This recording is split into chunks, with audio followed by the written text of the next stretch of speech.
big issues. They've actually studied the brain, the size of the brain of a child that's been exposed to domestic violence to show that it has such a harsh impact. Parents might be beating on each other, not beating on the kids, but the kids being there exposed to the violence has long-term. IQs are lower, ability to succeed in school is lower, so we take that very seriously. We have mental health issues, getting good mental health treatment in our country. Do you all have mental health issues in your country? Anybody not have mental health issues? In Sudan, like bipolar, schizophrenia? You don't have that? Or maybe it's just not diagnosed? Yeah, because even the poor, we don't have... mental health clinics? Yeah, even the big, only in the whole of Juba. We have a big hospital, only one.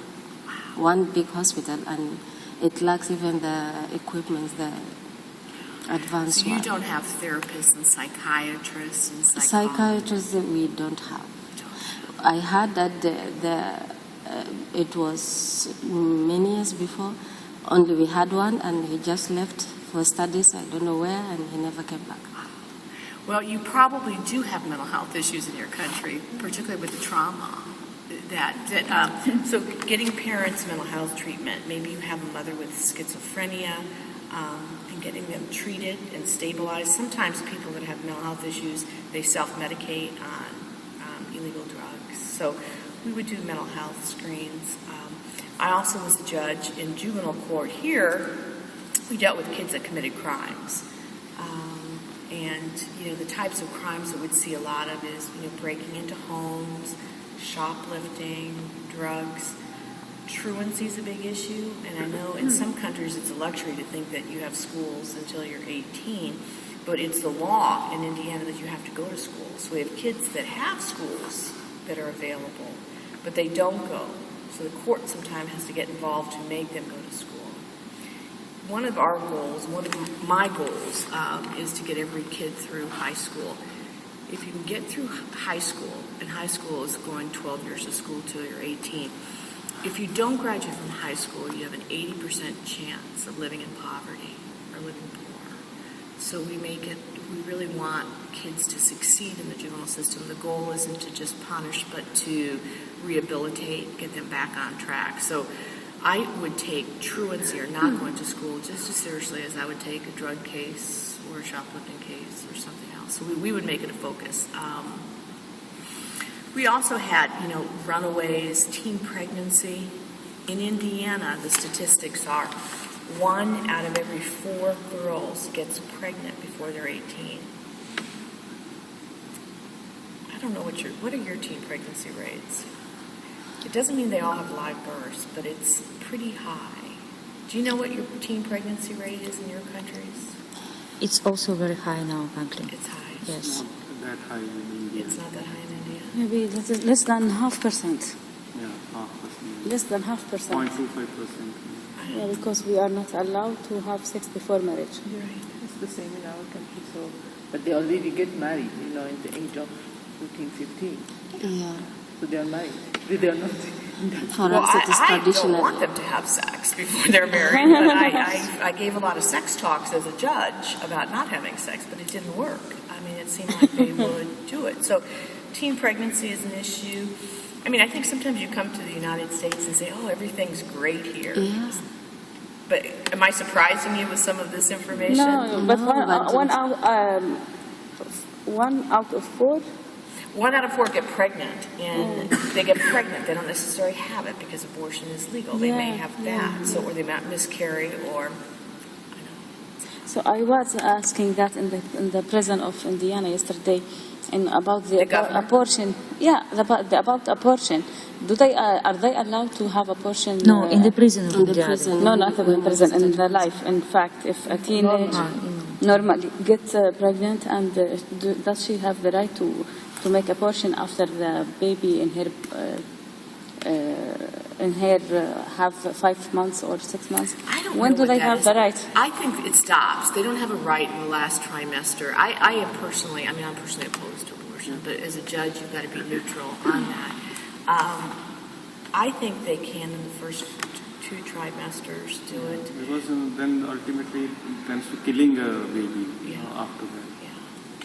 It's a crime. After crime. 4 months or 5 months, Yeah. it's a crime because the baby is have Right, rights. but we don't do a very good job in giving status to, because there's a lot of, like, the cases that come up here, now that I'm on the Supreme Court, we have 300 trial court judges in Indiana, and that's what I was as a juvenile court judge.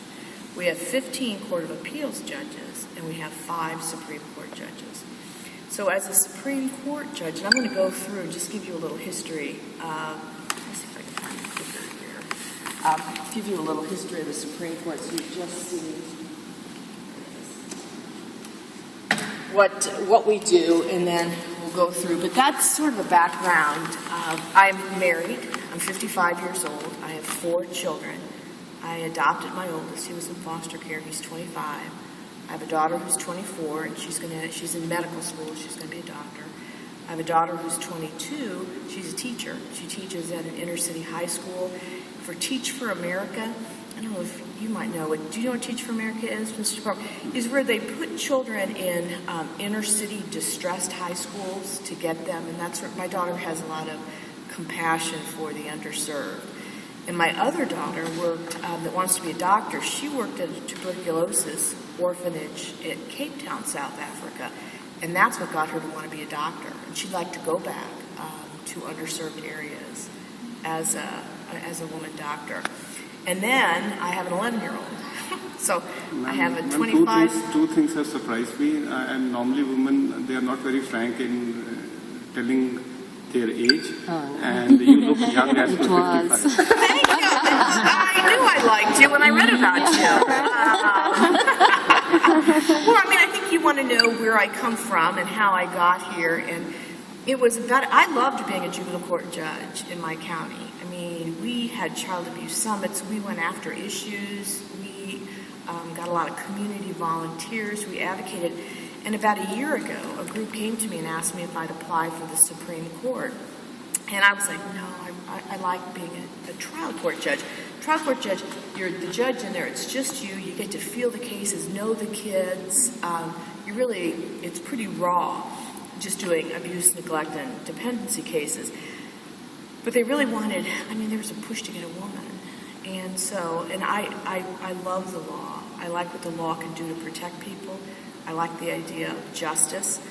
So I applied thinking I wouldn't get it. And I told my husband, don't worry about it. I'm not going to get it. And then all of a sudden I got a call from the governor, Judge Rush, I'd like to appoint you to the Supreme Court. And then here I am. So I don't, unlike your court, I don't know, you're on the appellate bench, but you still do domestic violence cases? Or do you do every case? No, I was specialized in domestic abuse for 7 years. Then I'm a magistrate in the Court of Appeal, and I see domestic abuse, children abuse also, civil, and the rentals. I don't know. Okay. So I see a lot now. But before I was specialized. So you had the people in the courtroom, you put them under oath when you heard the testimony before a domestic violence court? What? When you were a domestic violence judge, you were a trial court. We call it a trial court judge, where the people would come in and you'd hear the testimony. Yes. As an appellate judge, you read the testimony. Yeah. Okay. And that's what I do now. As a Supreme Court, instead of, we have attorneys that come in here and argue the cases, but the one thing our Supreme Court does is we're in charge of all the trial courts. I'm working on right now on a piece of legislation which I just need the governor to sign. Are you meeting with him? No. It's too bad, because you would say sign her legislation. I'm putting together a statewide children's commission to protect children in the system, and I'll chair it for the first year, and then the executive branch. So we need to do better as a state with regard to taking care of our vulnerable youth, looking at things like dads not being involved. We have a lot of single-parent households. We need you to come here and chase these guys down and give some consequence. So I'm working on that. I work on problem-solving courts. I'm the head of that in the state, and those are courts that we have drug treatment courts, we have mental health courts, and now we have veterans courts. Who's from Afghanistan again? We have a lot of veterans coming back, really with some trauma. Have you read about the trauma some of the veterans have? No, but we have these problems. You have the here same back in ones. us. Yes. People that see these traumatic things, so they're coming back and having a hard time assimilating in the community. Yeah. So we're setting up in Indiana veterans courts to deal with our veterans from Iraq, Afghanistan. So to give them, and it's some mental health treatment, some substance abuse treatment. So we have 3 veterans courts in Indiana right now dealing with our current veterans. I also deal with, it's called the Board of Law Examiners, where we help write the questions for the test on if you want to be an attorney, you have to study to take the bar. Do you have that in Honduras? Do you have to take a test to be an attorney? Well, before we graduate, we have to take a test. Okay. But not After. This was one that we do it after here. But we have to take a test in the Supreme Court members to be a notary public, which is different here. I saw that. I saw that you listed that you were a notary public. Because anybody can be a notary public here. But in my country, in order to be a notary public, you have to make an exam with 15 members of the Supreme Court. So it's an oral exam. So that's scary. Difficult. Yes, it's very difficult. Because, we sit up there, like I'm not that big, but when you sit up there, you're scared of those people. So it's interesting. All right, let's get going. Let's see. Okay. It's our courts. This is the room. I think this is the prettiest room in Indiana. It's very, very nice. This was, we established our Supreme Court in 1816. We have been meeting in this room since 1888. We've met longer in this room than any other state. Since when? 1888, the Supreme Court has met in this room. So when you look at all 50 states, no other state has met in their Supreme Court as long. The chairs that you're sitting in are the chairs that they had in 1888. These lights have gas lines running to them because it used to be gas. There used to be gas instead of electricity in here.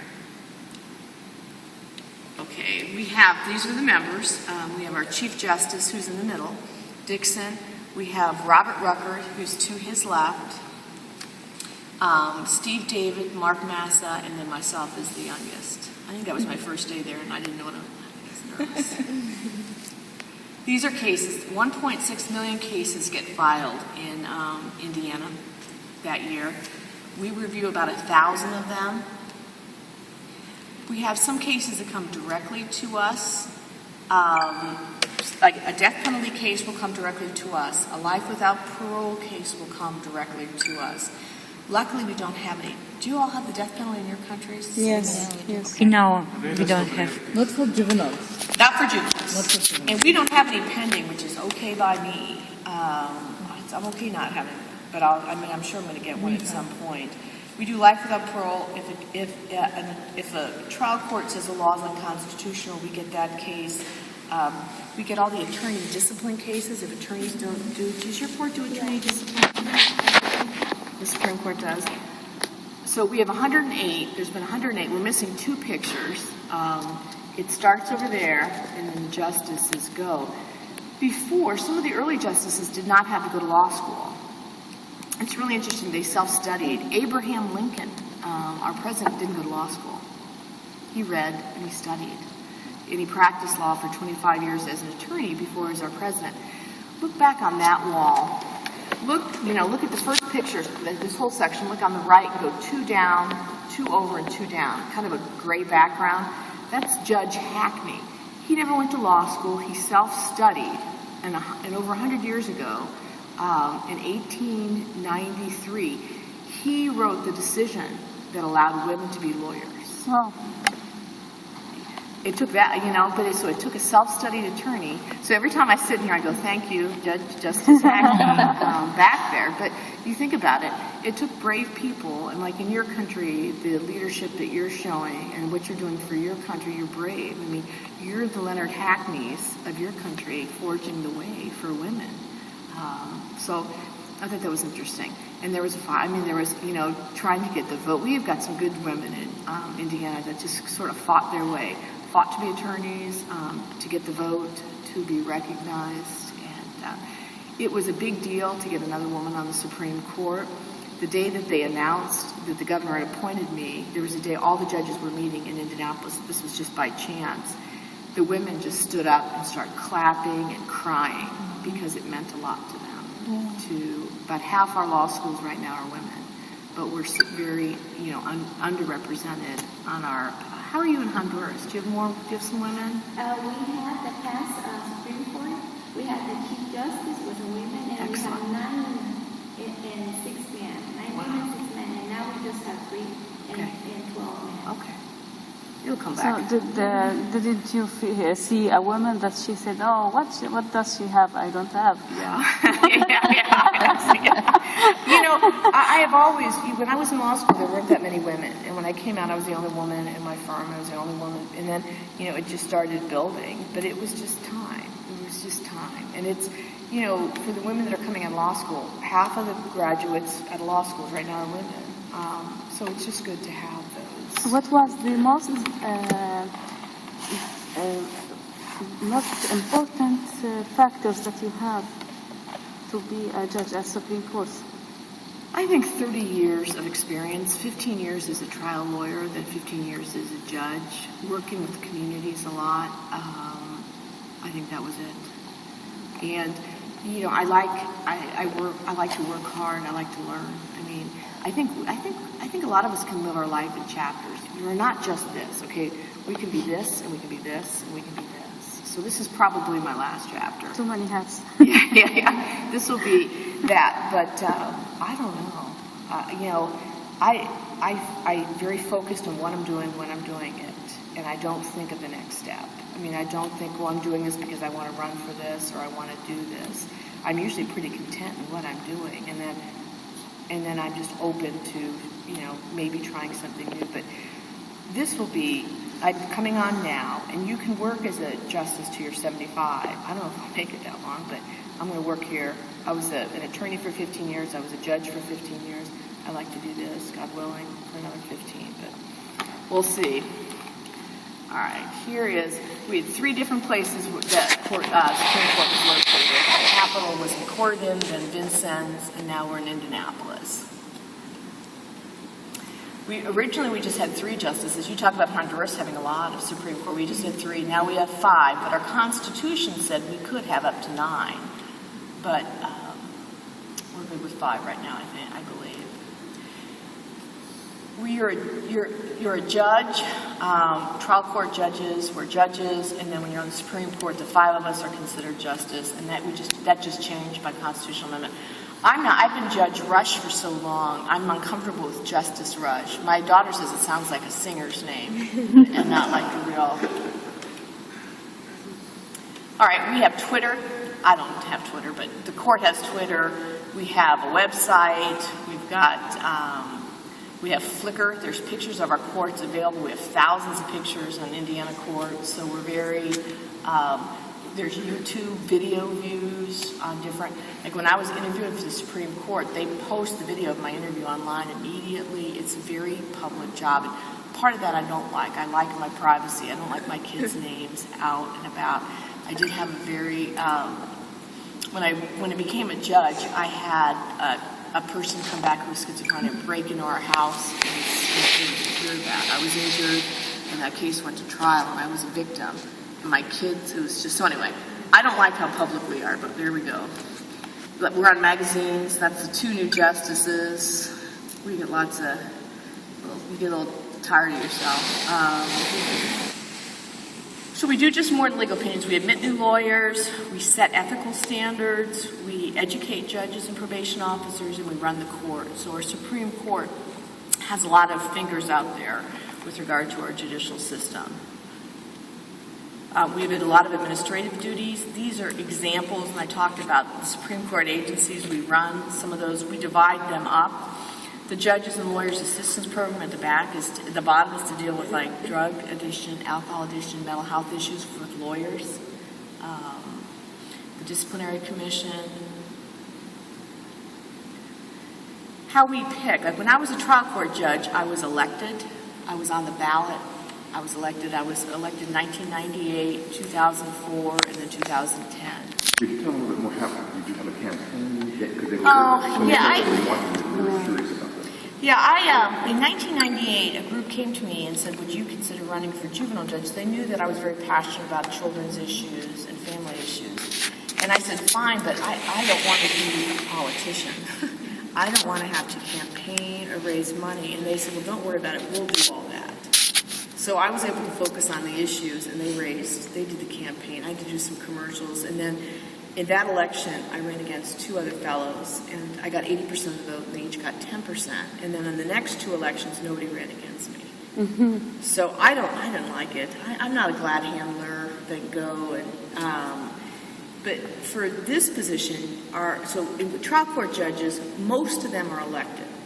There are a couple of counties, Marion County, Lake County, anyway, so there's 3 big counties that have a different way of doing it. It's merit selection, which you have a commission that interviews you and then the governor appoints.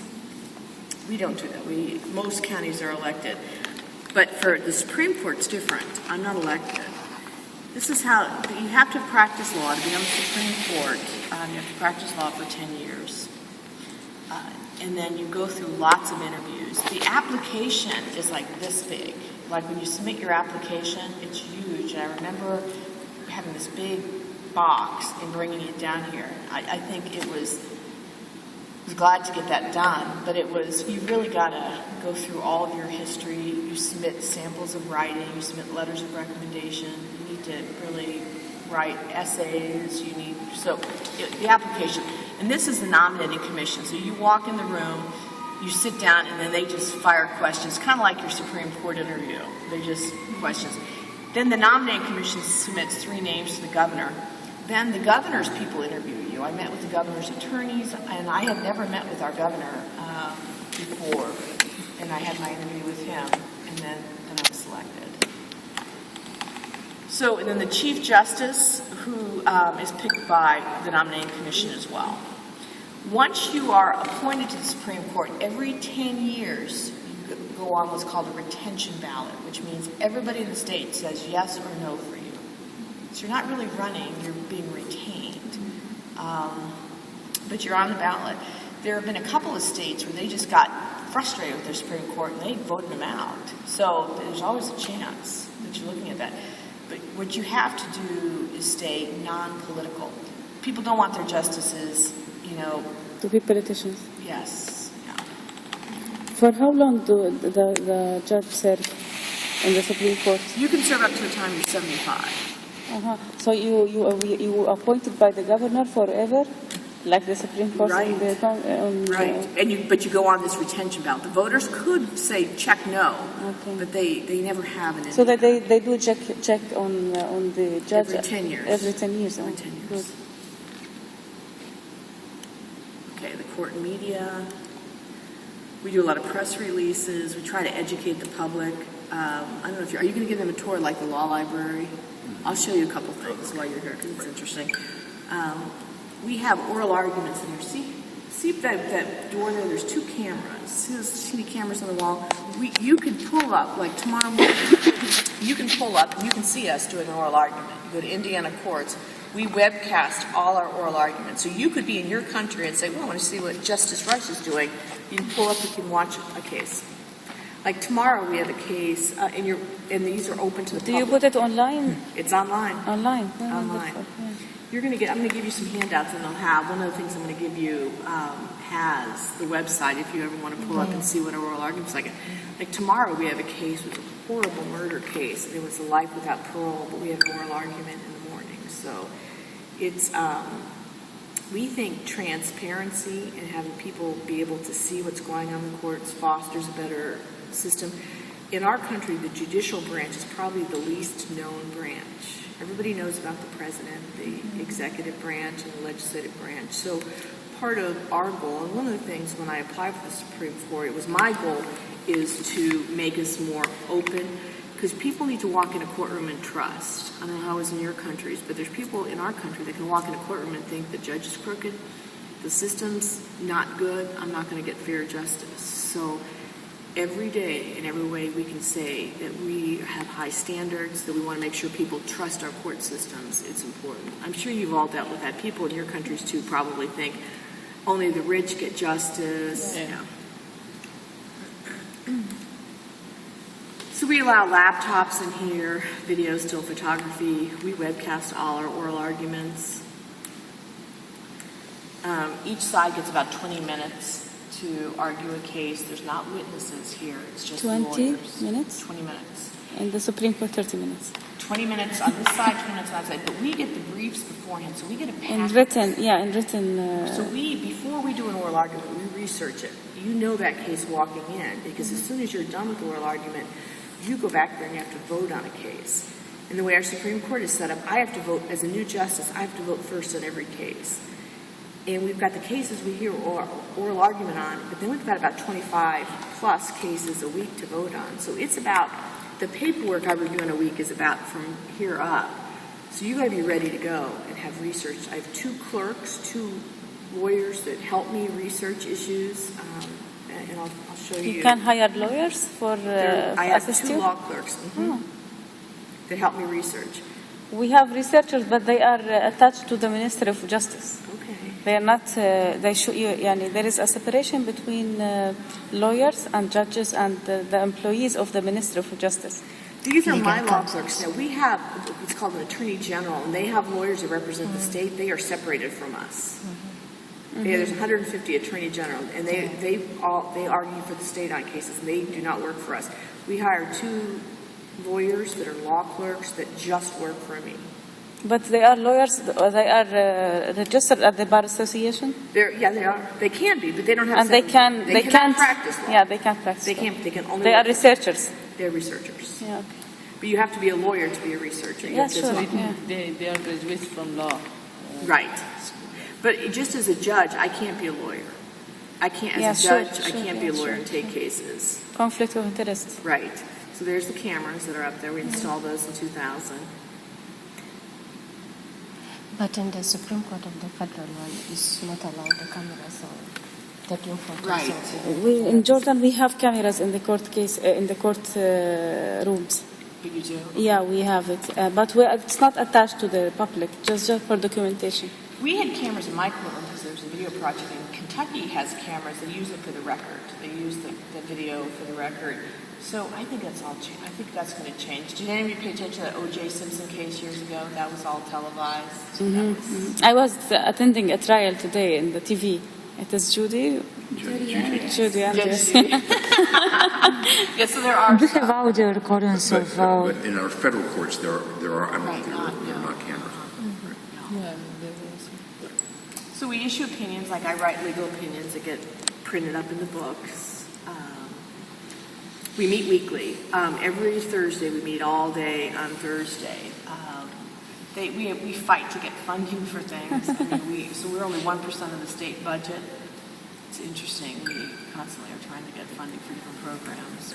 You get funding? We get funding from our legislature, but it's only 1% of the whole state budget. So we want I need electronic case management. Like when I can never get the work done just a day. I always have to take some work home on weekends. But the only thing I get all these briefs. I use those grocery bags, those cloth grocery bags, and I'm always leaving the state house like a bag lady with these big grocery bags. But we need some more technology.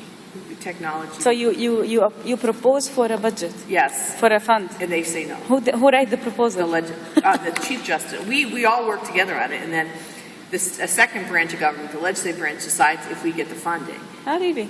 Yeah. So are you free to propose for a funding? Yeah. As a judges? Yes. And do you have the skills to write a proposal?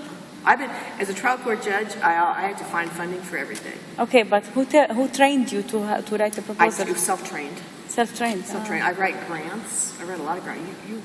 You all write grants? I bet you all Yeah, write I write grants. myself, yeah. With the work that you do, yeah. But for the judge is very tight. His hands are tied. No, In Jordan, he can't even discuss or negotiate anything related to budget because he don't get fund. If he have something, it's okay. He will deal with it. We get a fund from USAID to develop the judicial systems, and they enter the laptops, computers, cameras to the courts, and they trained ladies to print the minutes of the case, and we are doing very well now. But unfortunately, the court decisions are injustice. They are not anymore focusing on the quality of the decision as much as they are concerned about how many cases they will close in the end of the month, because they want to have a promotion for this quantity of. Yeah, we get funded. We get base funding. We do get base funding. We get base funding every year for laptops. I have an iPad. We need more technology. It's always attention. As a trial court judge, you would see a need. Like, I would have kids that would be home alone after school. They would get out of school at 3, maybe 6, 7, 8, 9. We needed after-school programs. We needed mentor programs. We needed drug treatment programs. We needed work programs. So I wrote a lot of grants. I partnered with schools and I wrote a lot of grants. I have 2 cases in the court.